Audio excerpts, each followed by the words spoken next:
11 सितंबर 1893 Chicago में हुए विश्व धर्म सम्मेलन में अपने अपने देशों को रिप्रेजेंट करने के लिए उनके लोग आए हुए थे और हमारे भारत से गए थे श्री स्वामी विवेकानंद। सभी ने वहां पर भाषण दिया, लेकिन स्वामी विवेकानंद ने धर्म, हिंदुत्व, वेद, गीता और भारत पर जो स्पीच दी थी उससे पूरी की पूरी दुनिया हिल गई और वहां पर मौजूद हर एक दर्शक तालियां बजाने से अपने हाथ रोक नहीं पाया। और आज 150 साल बाद भी उस स्पीच की चर्चा विश्व भर में होती है। Sisters and brothers of America, America के भाइयों और बहनों, बस ये 5 शब्द गूंजे और पूरा सभागार तालियों की गड़गड़ाहट से गूंज उठा। एक युवा सन्यासी की आवाज ने न केवल 7000 लोगों का दिल जीता, बल्कि गुलामी की जंजीरों में जकड़े भारत की गूंज पूरे विश्व तक पहुंचा दी। ये वो क्षण था जब भारत के गौरव को पहचान मिली और इस ऐतिहासिक पल के नायक थे स्वामी विवेकानंद, जिन्होंने हिंदुस्तान की युवा पीढ़ी को सही राह दिखाई, भारत के महान धर्मों का प्रचार विश्व भर में किया, मौका मिलते ही पश्चिमी सभ्यता के भेदभाव वाले विचारों को धोया। 4 सालों तक अमेरिका और ब्रिटेन में भ्रमण करके भारत के वेदांतों का ज्ञान दुनिया भर में फैलाया और गोरा लोगों को गधा तक कहा। लेकिन अमेरिकी अखबार भी उनकी तारीफ में लिखते थे कि विवेकानंद दुनिया के सबसे महान व्यक्ति हैं। लेकिन क्या आप जानते हैं, एक साधारण परिवार में जन्मा नरेन महान स्वामी विवेकानंद कैसे बने? क्या हुआ जब 16 अगस्त 1886 के दिन उन्होंने अपने गुरु स्वामी रामकृष्ण को हमेशा हमेशा के लिए खो दिया। सन 1888 से 1893 तक उन्होंने साधु बनकर भारत भ्रमण करते हुए लोगों को क्या सीख दी? कैसे थे उनके जीवन के वो आखिरी क्षण जब वो 31 बीमारियों से जूझ रहे थे? और कैसे उन्होंने संसार त्यागने से महीनों पहले ही अपनी मृत्यु तिथि की भविष्यवाणी कर दी थी? जानेंगे दुनिया के सबसे बुद्धिमान व्यक्ति कहे जाने वाले स्वामी विवेकानंद से जुड़े ऐसे ही कुछ अनकहे अनसुने किस्से आज के इस वीडियो में। साथ ही उनका विश्व प्रसिद्ध शिकागो भाषण भी सुनेंगे। लेकिन उसके पहले आप वीडियो को लाइक जरूर कर दीजिए।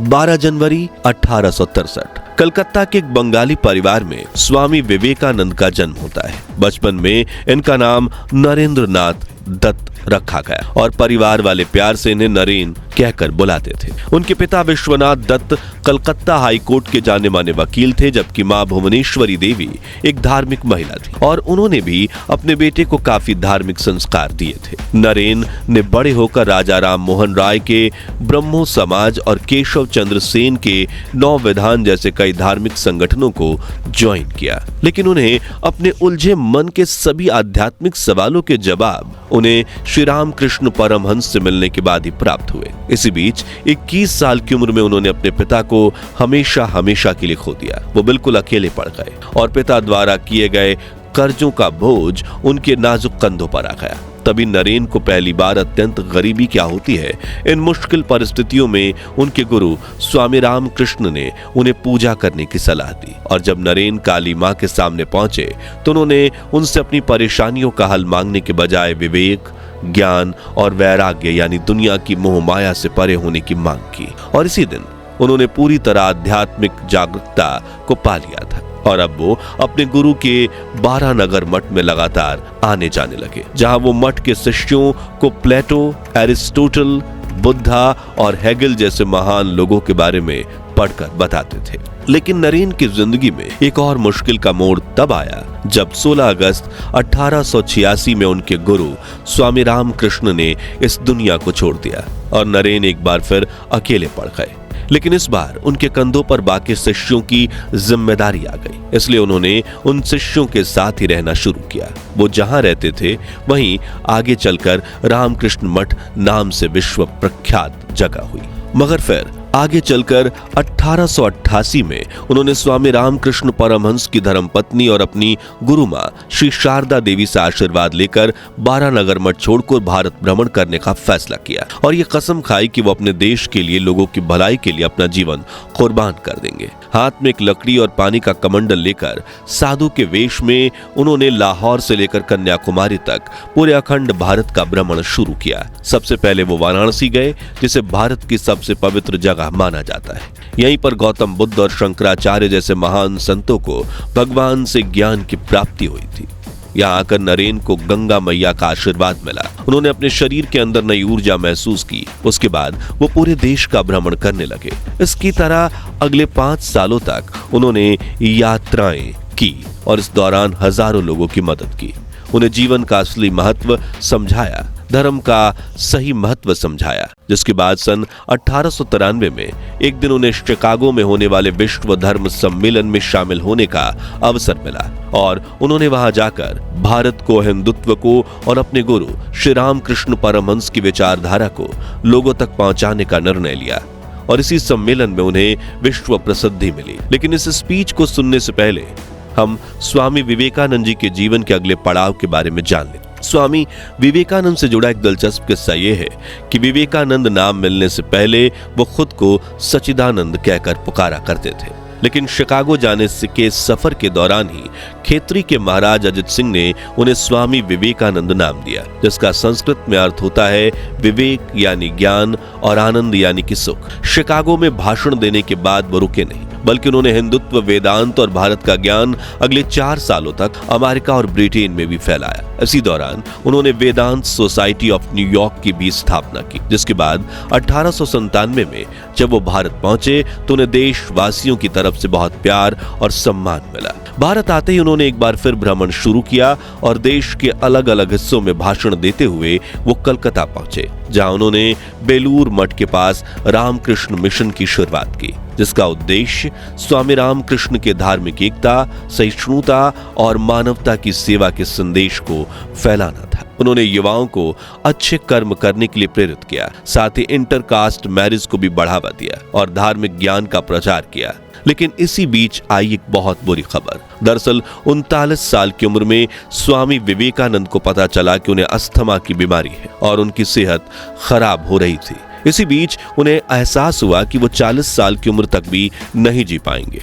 उनके पास अब सिर्फ कुछ महीने हैं। ऐसा एहसास होते ही कोई भी इंसान टूट जाए, लेकिन स्वामी विवेकानंद ने इसे ही अपनी तकदीर समझा और बेलूर मठ को अपने साथियों से कहा, मेरे अंतिम संस्कार मठ की जमीन पर ही करना। देखते ही देखते यह खबर उनके अनुयायियों में फैलने लगी। हर तरफ गम का माहौल फैलने लगा, लेकिन होनी को भला कौन टाल सकता है, ये कहते हुए वो हमेशा मुस्कुराते रहे। इस दौरान वो अनिद्रा, मलेरिया, माइग्रेन, यकृत, मधुमेह, किडनी, लीवर और दिल समेत पूरी 31 बीमारियों से पीड़ित हो गए। उनका स्वास्थ्य बिगड़ने लगा। उनके पैरों में हमेशा सूजन रहती, उनकी दाहिनी आंख की रोशनी भी कम होती चली गई। उनको हमेशा बुखार रहता और सांस लेने में तकलीफ रहती।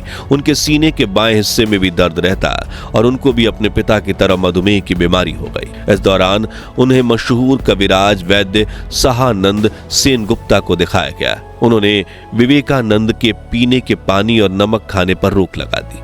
स्वामी जी ने अगले 21 दिनों तक एक बूंद पानी नहीं पिया और आखिर में आया 4 जुलाई 1902 का वो दर्दनाक दिन, जिसने पूरे भारत की आंखें नम कर दी। कहा जाता है कि अपनी महासमाधि वाले इस दिन स्वामी विवेकानंद बहुत तड़के उठ गए थे। उन्होंने मठ के गर्भगृह में जाकर सभी दरवाजे और खिड़कियां बंद कर दिए। फिर वो अकेले ही 3 घंटे तक ध्यान में बैठे रहे। दिन का खाना उन्होंने अपने साथी संतों के साथ खाया। 4 बजे उन्होंने एक गर्म दूध का प्याला पिया।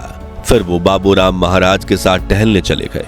जब शाम को प्रार्थना की घंटी बजी तो विवेकानंद अपने कमरे में चले गए।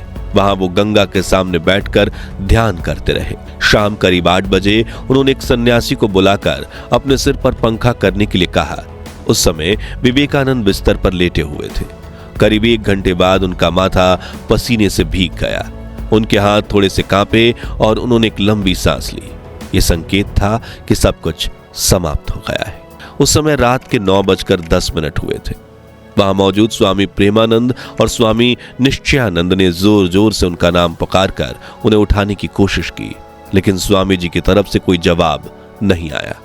जिसके बाद डॉक्टर महेंद्रनाथ मजुमदार को विवेकानंद को देखने के लिए बुलाया गया। उन्होंने कृत्रिम सांस देकर विवेकानंद को उठाने की कोशिश की और अंततः आधी रात को उन्होंने उन्हें मृत घोषित कर दिया। डॉक्टर ने बताया कि उनकी मृत्यु का कारण दिल का दौरा है। सुबह सुबह उनकी केयरटेकर सिस्टर निवेदिता वहां पहुंची और दोपहर 2 बजे तक स्वामी विवेकानंद का हाथ अपने हाथों में लिए बैठी रही। इस तरह स्वामी विवेकानंद ने 39 वर्ष 5 महीने 22 दिन के बाद इस दुनिया को अलविदा कहा।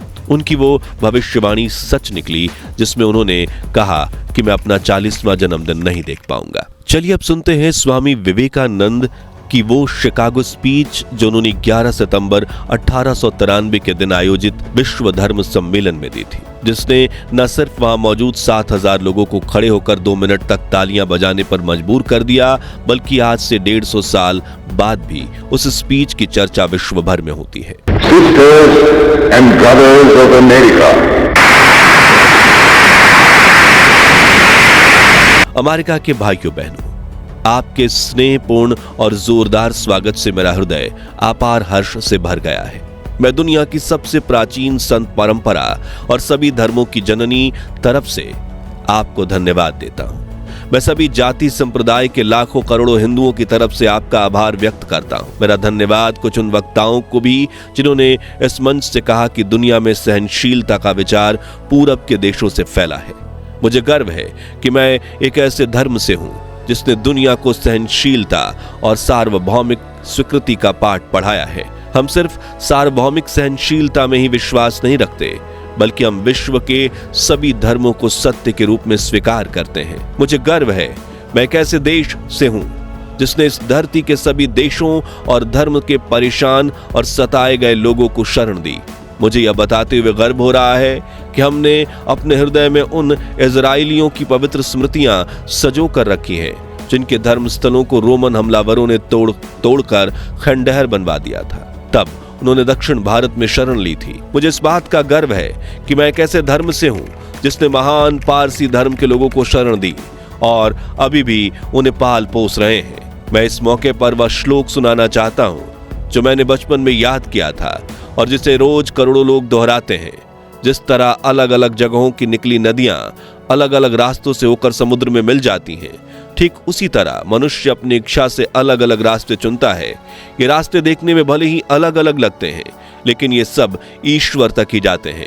मौजूदा सम्मेलन जो कि आज तक की सबसे पवित्र सभाओं में से एक है, वो अपने आप में गीता में बताए गए सिद्धांत का प्रमाण है। जो भी मुझ तक आता है, चाहे वह कैसा भी हो, मैं उस तक पहुंचता हूं। लोग चाहे कोई भी रास्ता चुने, आखिर में मुझ तक ही पहुंचते हैं, ईश्वर तक ही पहुंचते हैं। सांप्रदायिकता, कट्टरता और इसके भयानक वंशजों के धार्मिक हट के लंबे समय से इस खूबसूरत धरती को जकड़ रखा है। उन्होंने इस धरती को हिंसा से भर दिया है और कितनी ही बार यह धरती खून से लाल हो चुकी है। ना जाने कितनी सभ्यताएं तबाह हुई और कितने देश मिटा दिए गए। यदि ये खौफनाक राक्षस नहीं होते तो मानव समाज कहीं ज्यादा बेहतर होता जितना कि अभी है, लेकिन उनका वक्त अब पूरा हो चुका है। मुझे उम्मीद है कि इस सम्मेलन का बिगुल सभी तरह की कट्टरता, हठधर्मिता और दुखों का विनाश करने वाला होगा, चाहे वो तलवार से हो या फिर कलम से। हिंदुओं को अपना धर्म वेदों के माध्यम से रहस्य प्रकट करने के मिला है। उनका मानना है कि वेदों का ना तो कोई अंत है और ना ही कोई आरंभ।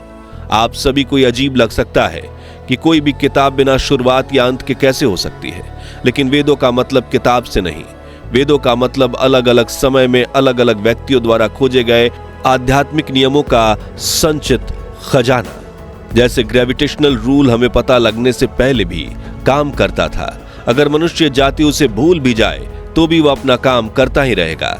और ठीक यही बात आध्यात्मिक जगत का पालन करने वाले नियमों के संबंध में भी है। वेद हमें यह सिखाते हैं कि दुनिया का ना तो कोई आरंभ है और ना ही कोई अंत। कुछ लोग जन्म से सुखी होते हैं तो कुछ लोग जन्म से ही दुखी होते हैं। कुछ लोग अच्छे स्वास्थ्य का आनंद भोगते हैं तो कई लोगों के हाथ पांव नहीं होते।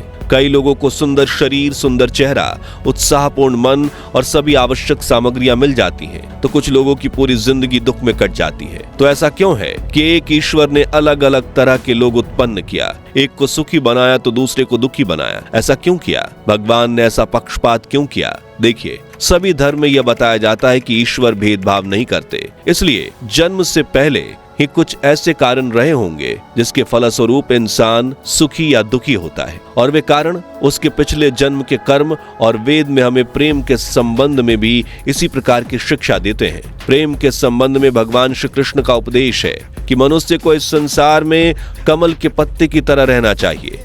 कमल का पत्ता जैसे पानी में रहकर भी उससे भीगता नहीं, उसी प्रकार मनुष्य को संसार में रहकर उसका हृदय ईश्वर में लगा रहे और हाथ कर्म में लगा रहे। आखिर में बस इतना कहना चाहूंगा कि अगर कोई ये चाहता है कि सारे धर्म नष्ट हो जाएं और सिर्फ उसका धर्म बचे, तो मैं उसे स्पष्ट शब्दों में ये कह देता हूं कि शीघ्र ही सारे धर्मों के प्रतिरोध के बावजूद हर धर्म की पताका पर यह लिखा रहेगा कि सहायता करो, लड़ो मत, आत्मसार करो, विनाश नहीं, शांति रखो, मतभेद नहीं। आप सभी को मेरा कोटि कोटि धन्यवाद। तो मित्रों, अगर आपको भी भारत की महान शख्सियतों में से एक स्वामी विवेकानंद जी पर गर्व है तो कमेंट बॉक्स में उनकी तारीफ में 2 बोल जरूर लिखिए। और अगर आपने इस सीरीज का पार्ट 1 नहीं देखा तो आप यहां क्लिक करके देख सकते हैं। उम्मीद है आपको ये वीडियो पसंद आई होगी। अगर हां तो इसे लाइक और शेयर करके 11,000 लाइक्स के लक्ष्य को हासिल करने में हमारी मदद कीजिए। और ऐसे ही दिल छू लेने वाले वीडियोस के लिए हमारे चैनल को सब्सक्राइब करके पास वाली घंटी जरूर बजा दीजिए। जय हिंद, जय भारत।